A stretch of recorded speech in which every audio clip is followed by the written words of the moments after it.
正在南非行政首都比勒陀利亚访问的国家主席习近平，22号上午在南非总统府出席拉马福萨总统举行的欢迎仪式。两国元首举行双边会谈，共同会见记者，发表共同声明，并见证了多项合作文件的签署。当天下午，习近平还向约翰内斯堡金砖国家工商论坛闭幕式发表题为“深化团结合作，应对风险挑战，共建更加美好的世界”的致辞，对希望加入金砖机制家庭的国家表示欢迎。8月的比勒陀利亚晴空万里，汇风合唱，总统府广场鲜花盛开，中南两国国旗迎风飘扬。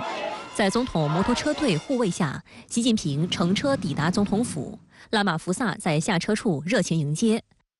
两国元首登上检阅台，仪仗队行持枪礼，军乐队奏中南两国国歌，现场鸣放21响礼炮。习近平检阅南非仪仗队，两国元首同双方陪同人员一一握手。欢迎仪式后，两国元首举行会谈，就新时代中南关系发展以及共同关心的国际和地区问题深入交换意见，达成重要共识，一致同意携手推动中南全面战略伙伴关系不断迈上新台阶，携手构建高水平中南命运共同体。习近平指出，这是我第4次以中国国家主席身份访问南非。10年来，我亲历了中南关系的蓬勃发展。中南关系之所以好，中南友谊之所以深，关键在于两国两党在各自发展道路上休戚与共，结下了深厚友谊。习近平提出以下建议：第一，中南要做高度互信的战略伙伴；第二，中南要做共同进步的发展伙伴；第三，中南要做相知相亲的友好伙伴；第四，中南要做维护正义的全球伙伴。习近平强调，中国和非洲从来都是命运共同体。面对变乱交织的世界，中非双方比以往任何时候都更需要加强团结合作。拉马福萨表示，很荣幸接待习近平主席第4次对南非进行国事访问。南中两国都追求各自国家发展繁荣，在许多重大国际事务上拥有相同或相似立场。建交25年来，南非坚定恪守一个中国原则，双方关系蓬勃发展，各层级交往密切，各领域合作成果丰硕。拉马福萨表示，当今世界面临地缘政治、能源危机等多重严峻复杂挑战，我完全赞同习近平主席提出的合作共赢主张。南非和其他全球南方国家都希望同中国加强团结合作，更好共同应对挑战，推动建立更加平等、公正、合理的国际秩序。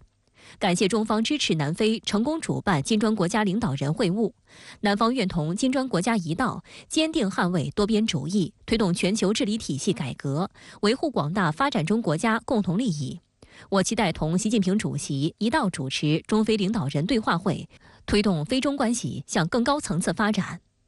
两国元首一致同意推动中南全面战略伙伴关系在新时代实现更大发展，推动全球南方国家提升在全球治理中的代表性和发言权，为深化金砖国家团结合作，推动中非全面战略合作伙伴关系向更高水平迈进注入新的强劲动力。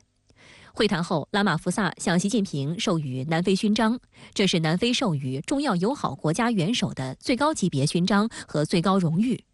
两国元首共同见证签署两国关于共建“一带一路”、新能源电力、农产品、经济特区和工业园区、蓝色经济、科技创新、高等教育等领域多项双边合作文件。双方发表了中华人民共和国和南非共和国联合声明。当天中午，拉马福萨在总统官邸为习近平举行欢迎宴会。央视时政还发布了习近平同南非总统拉马福萨会谈的视频。很高兴再次访问美丽的彩虹之国南非，这是我第4次以中国国家主席身份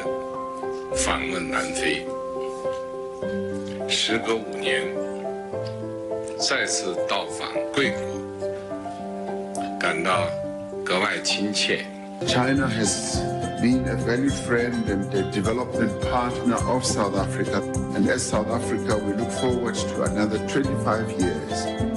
of friendship between our two countries. 国家主席习近平在比勒陀利亚总统府同南非总统拉马福萨会谈后，还共同会见记者。当地时间8月22号下午，国家主席习近平向约翰内斯堡金砖国家工商论坛闭幕式发表题为“深化团结合作，应对风险挑战，共建更加美好的世界”的致辞。习近平指出，当今世界是一荣俱荣、一损俱损的命运共同体。新兴市场国家和发展中国家经历千辛万苦，获得了民族独立，所做的一切就是要让人民过上幸福生活。每个国家都有发展的权利，各国人民都有追求幸福生活的自由。习近平强调，以金砖国家为代表的新兴市场国家和发展中国家群体性崛起，正在从根本上改变世界版图。我们将不断深化金砖战略伙伴关系，拓展金砖加模式，积极推进扩员进程。20多个国家正在叩响金砖的大门，中方真诚欢迎大家加入金砖合作机制。习近平强调，作为发展中国家、全球南方的一员，中国始终同其他发展中国家同呼吸、共命运，坚定维护发展中国家共同利益，推动增加新兴市场国家和发展中国家在全球事务中的代表性和发言权。中国没有称王称霸的基因，没有大国博弈的冲动，坚定站在历史正确一边，坚定奉行大道之行，天下为公。随着中国14亿多人口整体迈进现代化，中国必将对世界经济做出更大贡献，为各国工商界提供更大空间。扩员问题是本次金砖峰会的热点之一。此前，南非透露有20多个国家希望加入金砖机制。And therefore, I think we're expecting them to come welcomed and given a phased-out approach and given clear method that they are going to use that they agree upon as members of BRICS and then admit members gradually. It won't be a big bang approach. 国际舆论普遍认为，越来越多的国家想要加入金砖国家，就是因为他们看到金砖机制最能汇聚全球南方国家的声音。And this cooperation, of course, opens a new window for countries not only to address issues which, for instance, are addressed under G7 or under G20, but giving voice to the global south.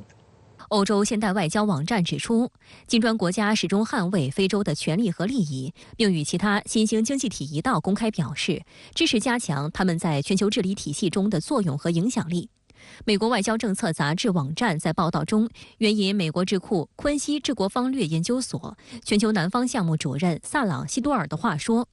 全球南方密切关注此次金砖峰会，希望崛起的全球性大国和中等大国集团能够在填补美国蹩脚的全球治理方面取得一些进展。从习主席的相关的倡议，他所进行的重要的表述当中可以看出，涉及到金砖国家合作机制未来的发展，中国一直强调的是开放包容的合作。说到扩容，首先呢，在厦门峰会，中国首创金砖加模式，是让金砖合作能够容纳更多发展中国家他们的诉求和利益。而这一次的扩员相关的动向，是去年中国作为东道主推动的重要的进程。所以在今年在落实的过程当中，中国希望各方之间能够形成更强的合力。